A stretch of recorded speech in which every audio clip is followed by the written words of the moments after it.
Hello អ្នកទាំងអស់គ្នាខ្ញុំសុកមាន12ហើយថ្ងៃនេះខ្ញុំមកលេងក្នុង server Mi Guitar MC ហ្នឹងហើយក្នុង server Mi Guitar MC គឺខ្ញុំលេងនៅក្នុង map B លេងក្នុង map B បើមានតែគេចង់លេងឬក៏លេង map B មាន item ច្រើនអីនាងកុំភ្លេចឲ្យខ្ញុំលេងផងដោយសារតែខ្ញុំទំលេង map B ហ្នឹងទេឥឡូវកុំឲ្យខាតបងយូរនេះយើងចូលទៅក្នុងmap B ត្មងទៅដល់គ្នាយើងប្រូនោះទៅមិញចុះឥឡូវយើងកុំសំទៅបាយឥឡូវយើងចូលទៅក្នុង map B ត្មងទៅគ្នាយើងណាបើចូលមកហើយនៅពេលយើងចុចចូលមកគឺយើងនឹងមកដល់ spawn Mi Guitar ហើយយើងនេះគឺជា spawn ក្នុង server Mi Guitar តែម្ដងបើដៃយើងស្អាតហើយនៅពេលយើងចូលយើងអីផ្លេចយក kit នេះយើងឥឡូវយើងមកចុច kit kit ដូចជានៅនេះអូមែនទេនេះគឺមិនមែន kit ទេអ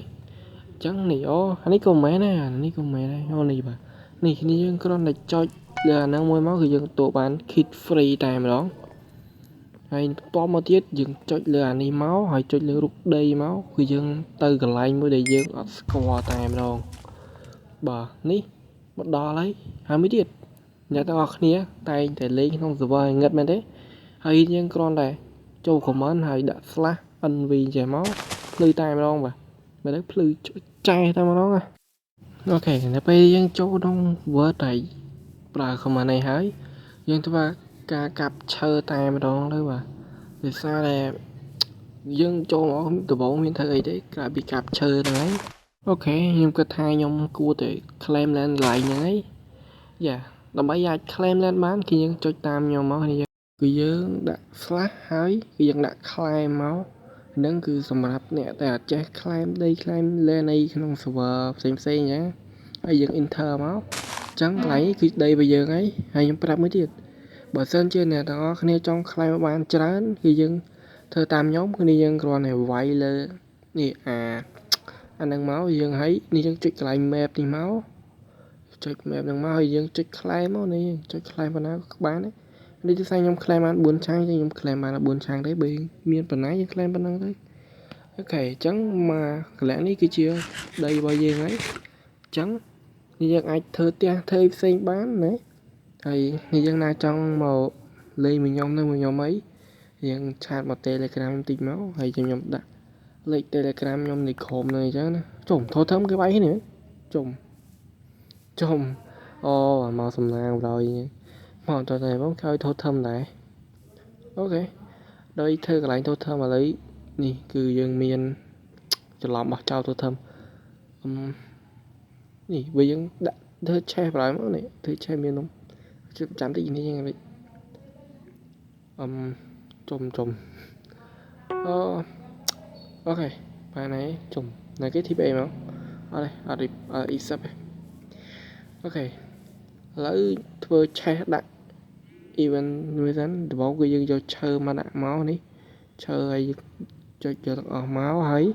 យើងធ្វើជាមួយនឹង crafting table មួយអូខេយើងធ្វើជាមួយ crafting table ហើយយើង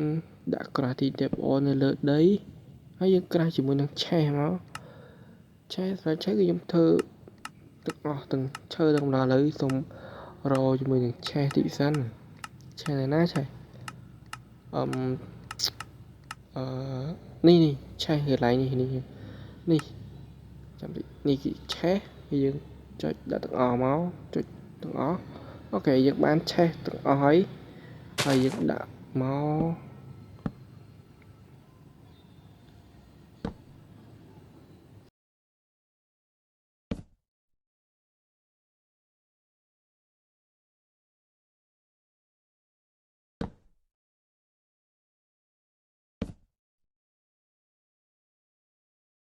ហើយយើងធ្វើការដាក់ item ចូលក្នុងតែម្ដងទៅបាទនេះឥ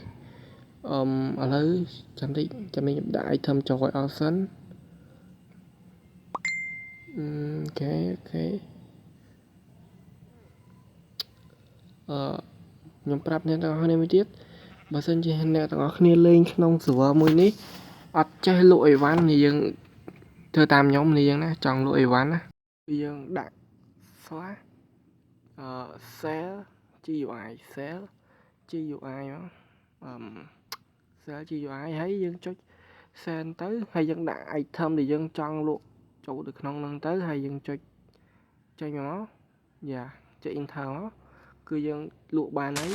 ដោយសារតែល្ពៅមួយគឺ500ខ្ញុំលក់បាន$500បាទអូខេចឹងនេះយើងកុំភ្លេចជួយចុច subscribe ឲ្យខ្ញុំបាន50ផងដោយសារតែគ្រប់50គឺខ្ញុំសុំ like ដែរគឺរៀន like ខ្ញុំចង់ like យ៉ាចឹងនេះយើងកុំភ្លេចជួយចុច subscribe ឲ្យខ្ញុំបាន50ផងឥឡូវគឺទំតែបាន20ទេគ្នាចឹងគឺយើងកុំភ្លេចជួយចុច subscribe ឲ្យខ្ញុំផងហើយមួយទៀតបើណាគេចង់លេងមួយខ្ញុំក្នុង server Mikita Maybe អីគ្នាយើងកុំភ្លេចឆាឲ្យខ្ញុំផងណាខ្ញុំខ្ញុំបង្កើត team កើតអីត្រឹមត្រូវអញ្ចឹងទៅចឹងវីដេអូខ្ញុំមិនមានច្រើនទេនេះយើងមានតែប៉ុណ្្នឹងឯងបាយបាយអ្នកគ្នាជួបគ្នានៅវីដេអូក្រោយទៀតបាយបាយ